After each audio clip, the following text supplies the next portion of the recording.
ba miền là tập hiệp ai con hiến con phăng hiến tới con không cất ấy từng chẳng á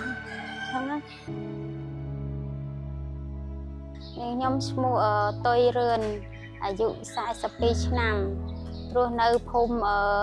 រាំងដេកឃុំកគីធំស្រុកគៀនស្វាយខេត្តកណ្ដាលបច្ចុប្បន្នខ្ញុំនៅជាមួយកូនស្រីគាត់ឈ្មោះសុផាតលីសាអាយុ14 ឆ្នាំពីមុនខ្ញុំកាត់ដេរឥឡូវខ្ញុំក៏ឈប់មករយៈធំទៅណាដោយសារខ្ញុំភ្នែកខ្ញុំមើលអត់ឃើញ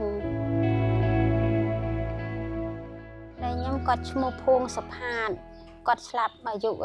43 ឆ្នាំគាត់ដូចជាខ្យល់កោស្លាប់ពេលហ្នឹងគាត់មកពីខ្នល់វិញអញ្ចឹងណាឈប់មកទៅគាត់ទៅដងទឹកមេចិត្តភ្លៀងណាហើយគាត់ដួលពេញហើយគាត់ថាគាត់ហត់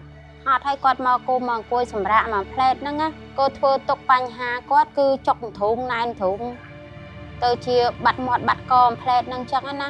ទៅពេទ្យវាស់សម្ពាធឈាមពេទ្យអីអត់មានបេះដូងអីលែងដើរអស់ហើយទុកនៅហ្នឹងអត់បានទេគាត់ចង់បញ្ជូនឡើងទៅលើគាត់ទៅដល់មុខខ្លោងទ្វារពេទ្យហ្នឹងគាត់ក៏ធ្វើទុកលេះឡាស់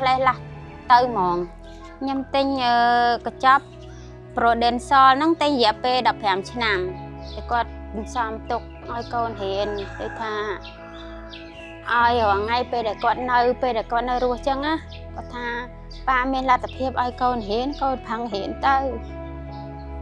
កូនកុំគិតអីទាំងអស់ចឹងណាក្រោយមកខ្ញុំក៏ដឹងថាខាងប្តីខ្ញុំគាត់ទិញកញ្ចប់ធានារ៉ាប់រងហ្នឹងខ្ញុំក៏បានយកឯកសារអីហ្នឹងយកទៅខាងធនាគារអេស៊ីដាដើម្បីឲ្យគាត់ជួយធ្វើឯកសារឲ្យបានសំណងមកដល់ខ្ញុំអញ្ចឹងដើម្បីផ្គត់ផ្គង់គ្រួសារអញ្ចឹងណាតែខ្ញុំទទួលបានសំណងវិញវា$9,000បើសិនជាអត់មានសំណងធានារ៉ាប់រងហ្នឹងទេខ្ញុំពិតជាលំបាកព្រោះខ្ញុំជាពាក់គេច្រើនក្រោយពេលបំពេញឯកសារបានចាប់អស់ហើយបានខ្ញុំបានទទួលសំណងហ្នឹងណា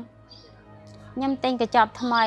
ទិញកញ្ចប់$4,000ដែលខ្ញុំក៏ធ្លាប់ទិញចឹងទៅបានខ្ញុំមានគំនិតថាខ្ញុំត្រូវតែទិញបន្តទៀតដើម្បីឲ្យកូនរៀនឲ្យចប់ដើមមានការងារធ្វើមានអនាគតចឹងណាក្រោយទិញមកវាធានារ៉ាប់រង Prodensol ហ្នឹងជឿជាក់